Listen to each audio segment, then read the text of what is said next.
Bonjour à tous les fidèles téléspectateurs de notre chaîne YouTube. Que la grâce et la paix vous soient communiquées en abondance de la part de Dieu le Père, Dieu le Fils et Dieu le Saint-Esprit. Et je voudrais bénir au Seigneur pour cette grande opportunité qu'il me donne encore de pouvoir parler d'un thème. Et je suis déjà très réjoui au fond de moi parce que Dieu va se glorifier de manière puissante au travers de ce thème. Je rends grâce à Dieu parce que chaque fois que j'ai parlé de la guérison divine, il y a eu énormément de témoignages.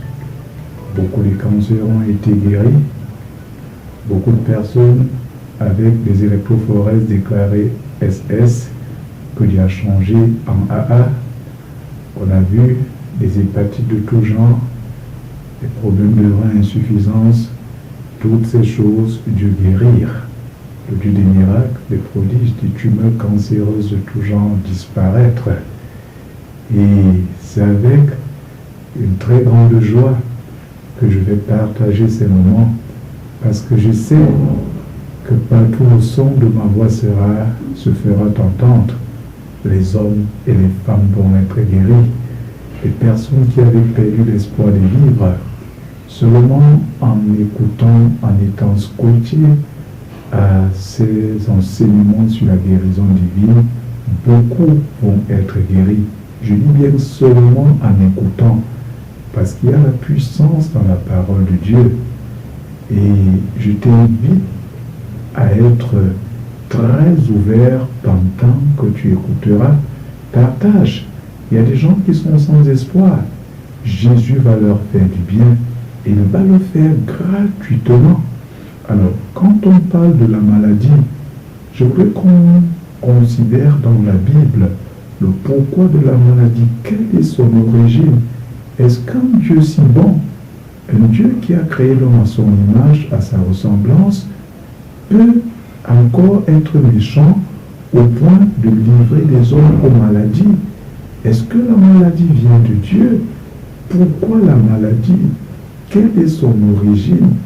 Et comment on peut faire? Qu'est-ce que la Bible nous dit de la guérison divine?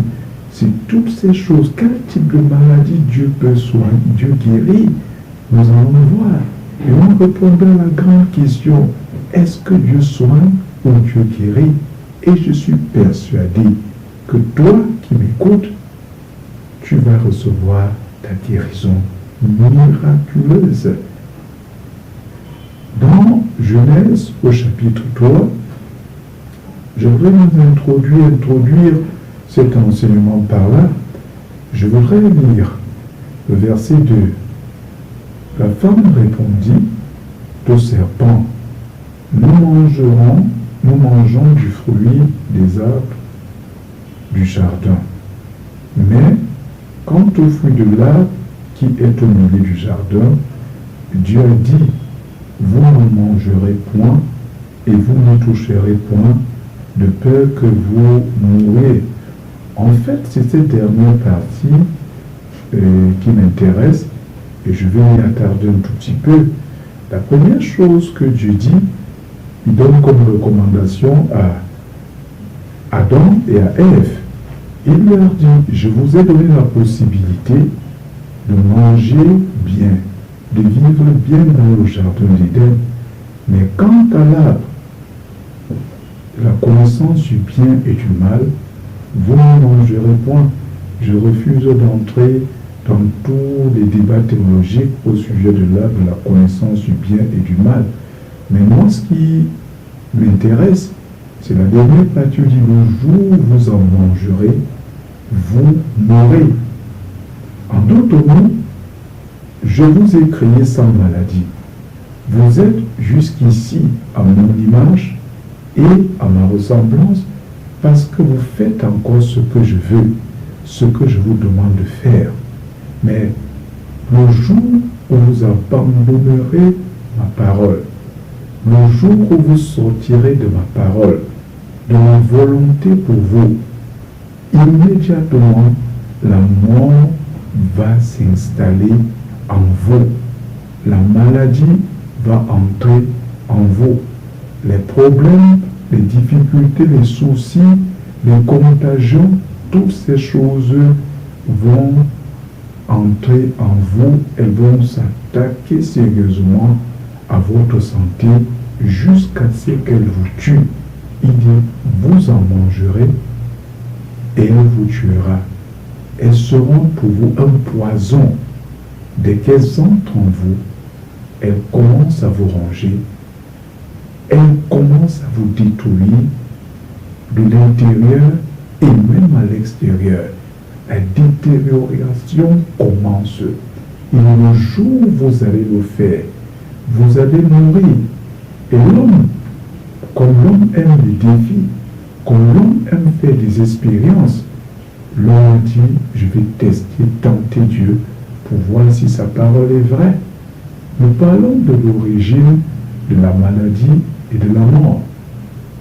Et dans Exode 15, le verset 26, écoute attentivement, Dieu te dit, si tu écoutes attentivement la voix de l'Éternel ton Dieu, si tu fais ce qui est droit à ses yeux, si tu prêtes l'oreille à ses commandements, et si tu observes toutes ces lois, je ne te frapperai d'aucune des maladies dont j'ai frappé les Égyptiens, car je suis l'Éternel qui te guérit. En d'autres mots, ce passage nous renvoie dans le livre de la Genèse 3 que nous venons de lire. Dieu te dit, si tu fais ci, tu fais ça, si tu fais, voilà ce qui t'attend. Si tu ne fais pas, voilà ce qui t'attend pareillement. La conséquence, en refusant d'écouter la voix de Dieu, naturellement nous expose à la maladie. Elle nous livre entre les mains de Satan. Le refus d'obéir à la voix de Dieu te livre entre les mains de Satan. Il dit, je ne te frapperai d'aucune des maladies dont j'ai frappé les Égyptiens. Qui étaient les Égyptiens? C'est ces hommes-là qui ne craignaient pas Dieu, qui avaient tenu le peuple de Dieu dans la servitude pendant 430 ans, qui avaient fait au peuple de Dieu une misère. Il leur a fait subir une torture sans pareil. Quand on lit Exode 1 et 2, je ne te frapperai d'aucune des maladies dont j'ai frappé les Égyptiens, à une seule condition: si tu obéis, si tu n'obéis pas comme les Égyptiens, tu seras frappé pareillement de toutes sortes de maladies. Et Deutéronome chapitre 28, à partir du verset 15, nous sort toute une longue liste des maladies. Et je veux te dire que même le corona, les symptômes du corona, en lisant Deutéronome 28 à partir du verset 15, vous retrouverez ces symptômes là-dedans. Et Dieu dit ici, je ne te frapperai d'aucune des maladies dont j'ai frappé les Égyptiens. Si Dieu se présente comme celui qui frappe à cause de notre désobéissance, je voudrais vous dire qu'il reste et demeure le seul qui peut aussi guérir. Parce que si Dieu frappe, si tu as pour ennemi Dieu, qui va se mettre entre Dieu et toi? Si c'est lui Jésus, l'homme peut te frapper d'une maladie, le diable peut te frapper d'une maladie, comme il frappa Job et bien d'autres personnes. Mais Dieu te dit que lui, Dieu, a la capacité de te guérir, de te délivrer. Je ne vais pas te frapper. Ton obéissance à la voix de Dieu me met en sécurité, me met à l'abri de toute maladie que les rebelles subissent. Donc, nous sommes en train d'introduire cet enseignement. Je le répète, la maladie quittera dans le monde. vont disparaître, vont libérer les corps. Pendant que tu seras en train d'écouter, peut-être tu n'avais jamais vu un miracle. Si Dieu te fait grâce d'écouter ce message, ça ne sera pas un hasard. Regarde autour de toi un homme, une femme qui souffre depuis des années et dis-lui, s'il te plaît, viens m'écouter. J'ai prêché dans des radios depuis des années des messages. Chaque fois qu'on repasse ces messages, ça fait plus de 10 ans. Les gens m'appellent, Pasteur, merci pour le message. Je viens d'être guéri. J'avais telle maladie.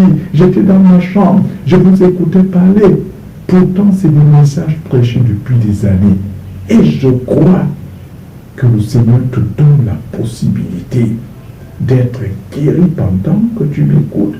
Pendant ces enseignements, les maladies émotionnelles, les maladies physiques, mentales, à tous les niveaux vont retrouver, n'est-ce pas, les malades de ce genre vont retrouver leur santé. Et la deuxième partie Dieu dit, car je suis l'Éternel qui te guérit, pas qui te soigne. Dieu guérit et Dieu veut te guérir. Dieu veut te guérir et il va te guérir selon les vertus de ton esprit. La guérison a toujours été dans le plan de Dieu parce que Dieu veut un peuple en bonne santé. Dieu veut une société en bonne santé.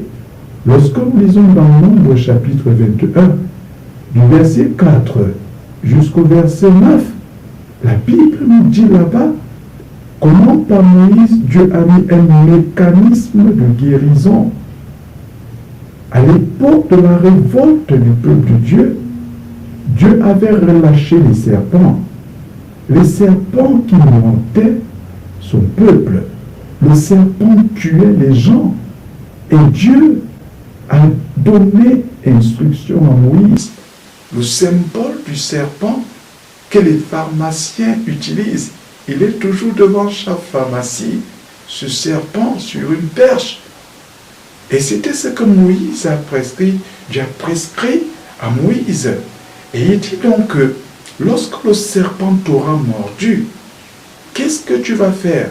Le serpent que Moïse a érigé, tu vas regarder ce serpent et tu retrouveras la guérison. Laisse-moi te dire, ce serpent est une image de la croix. Dieu disait déjà, orientait déjà les gens vers celui qui devait venir, c'est-à-dire Jésus, qui devait prendre la place de l'homme pécheur à la croix et lui donner la guérison au travers de sa côte déchirée. Nous en parlerons.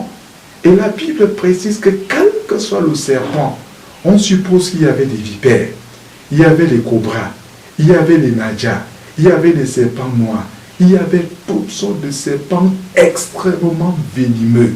Le problème n'était pas la morsure du serpent, mais c'est ce que je devais faire après la morsure du serpent. Le serpent était érigé, il fallait seulement regarder. Mais beaucoup de gens refusaient de regarder le serpent, préféraient aller à l'hôpital et mourir en chemin que de se tourner vers le serpent érigé par Moïse et recevoir la guérison. Ne sois pas comme cela. Pendant ces enseignements, ne dis pas « Ah, ah, ah ». Non, écoute la parole de Dieu et tu seras totalement guéri, quelle que soit la maladie. Le dernier verset que je vais lire d'entrée, c'est l'introduction. Nous entrerons dans le prochain enseignement, dans le vif du sujet. Quel type de maladie Dieu peut-il guérir? Est-ce que la mienne en fait partie? On répondra à ces questions et tu seras guéri. Tu vas recevoir ta guérison. Je ne négocie pas. Tu verras ce que la Bible dit. Alors dans Ésaïe 33, le verset 24, voilà ce que la Bible dit. Dieu s'intéressant toujours à la guérison de ton peuple. Aucun habitant ne dit « Je suis malade ». Le peuple Jérusalem reçoit le pardon de tes iniquités. Aucun habitant ne dise « Je suis malade ». Reçois le pardon de tes iniquités. Nous établirons le lien entre la maladie et le péché. Et je vous assure, une fois que cela sera fait, je vois déjà des gens être guéris en milliers, guéris par la puissance de notre Jésus, du Seigneur Jésus. Dieu s'intéresse à ta guérison. Dieu veut te guérir. Tu as tellement souffert, dépensé énormément d'argent. Peut-être c'est une maladie héréditaire qui affecte tout le monde de la famille. Le temps est venu de recevoir la guérison, d'expérimenter la puissance de la croix. Que le Seigneur te bénisse et à très bientôt. Shalom.